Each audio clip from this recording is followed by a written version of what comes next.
In this video, we are going to cover Henry VII's story and his recreation. This story is the rise of the Tudor Dynasty, so if you've seen my other videos on Henry VIII and his family, this is the beginning of it all. If you're new to my channel, welcome. Here on Mortal Faces, I take portraits and transform them to see how individuals we read about might have looked back in the day. So let's get started. Thank you for watching. Subscribe for more historical recreations. And let me know in the comments who you'd like to see in real life. Henry VII was born in Pembroke Castle in Wales in 1457.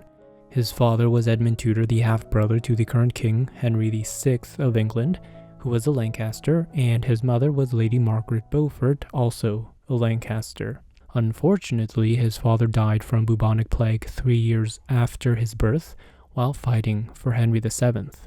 The current political climate is weary as his Yorkist cousin Edward IV wants to take the throne himself. When Henry was 4 years old, his cousin succeeded in taking the throne from the Lancasters and began the Yorkist reign, which involved the story of Elizabeth Woodville and Richard III, and you can learn more about that on my separate videos on them. When Edward IV gained the throne in 1471, Henry, now aged 14, and other Lancastrians had to flee. They fled to Brittany. There he spent the next 14 years in sanctuary with his mother. A few years later, his advisors wanted to negotiate with the Yorkist King Edward and bring Henry back to England. When the Duke of Brittany fell ill, Henry too pretended to be sick in order to avoid the tide in hopes of escape. Luckily, news arrived that the Duke had recovered, and Henry's bluff spared just enough time for him and his mother to go back into sanctuary amongst the commotion. In 1483, Richard III got the Yorkist throne, and that same year, Henry's mother was actively promoting him as an alternative to Richard III.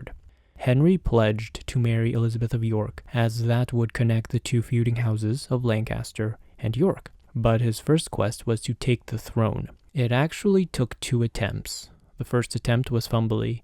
Henry tried to land in England, but his co-conspirator, the Duke of Buckingham, was found out and beheaded. So Henry made a U-turn and fled back to Brittany. Richard knew something was up and tried to take Henry back to England. Henry fled to France. He was welcomed by the French, who readily supplied him with troops and equipment for a second invasion. With 5,000 to 6,000 soldiers, he tried to tackle Richard quickly, though outnumbered. Key figures in Richard's army suddenly switched sides in battle, causing Richard's death. Henry got the throne, and he was 28. As king, his reign was to maintain peace and economic prosperity. You can imagine a lot of groups still tied to the previous king and the Yorkist claim. This change was fast and it was punctual. People really had no time to adjust. So a great many supporters of the Yorkist claim tried to overthrow Henry just as Henry did to Richard. But with every trial led to failure as Henry was meticulous and very, very sharp. He knew that the crown was at risk, and the remainder of his life he spent staying on point and keeping an eye on the security of the throne. I mean, the War of the Roses just ended after decades of insecurity. Ever since the York and Lancastrian grandfather Edward III died, the throne had been available for either sides to take. With the marriage of Elizabeth of York and Henry, it brought it back as a single entity, and this new entity was now called the Tudor Dynasty. Henry and Elizabeth's fate was heavily tied to the success of this new dynasty.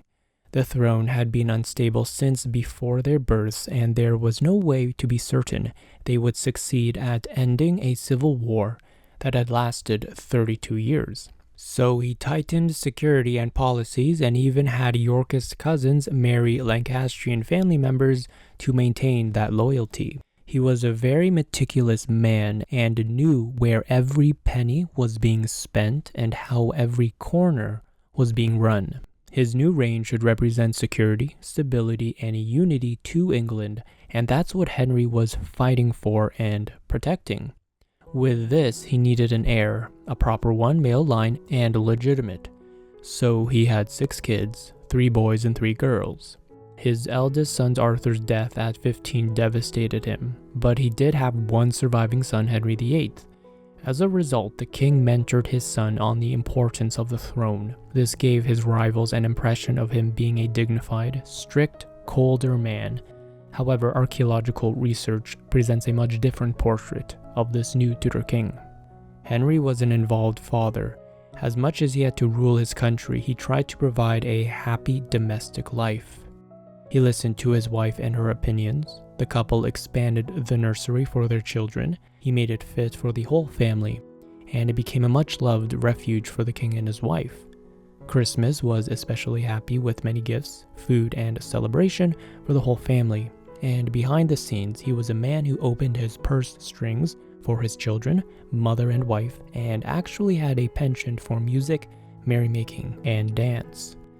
After 1502, Henry's life really turned around for the worse.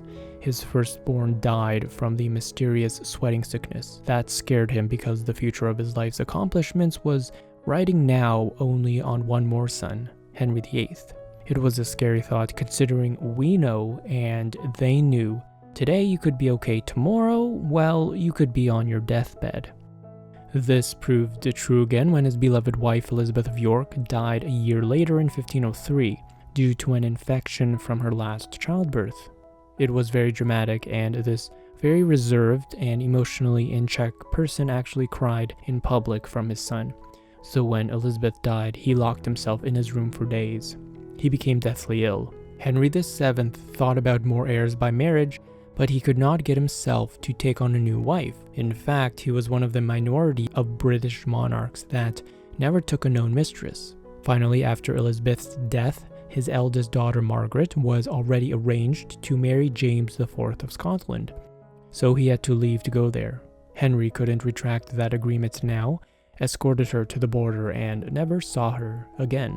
Henry was a devoted family man and could do nothing but mourn the loss of his family. He died from tuberculosis in 1509, aged 52. His mother, Margaret Beaufort, died 2 months later, about 66. He was succeeded by his son, Henry VIII. And that brings us to the end of this video. I hope you enjoyed it. If you want to see more historical recreations, please consider subscribing to my channel. Each of your subscriptions does help this channel grow, and it allows me to continue making more content for you. Let me know in the comments who you want to see in real life. I do make a list of all your suggestions, and I will see you in the next one. This video was sponsored by the mobile and browser game Sherlock by G5. It's a free puzzle game you can quickly log in and play during those free moments in your day. Click the link in the description for more information.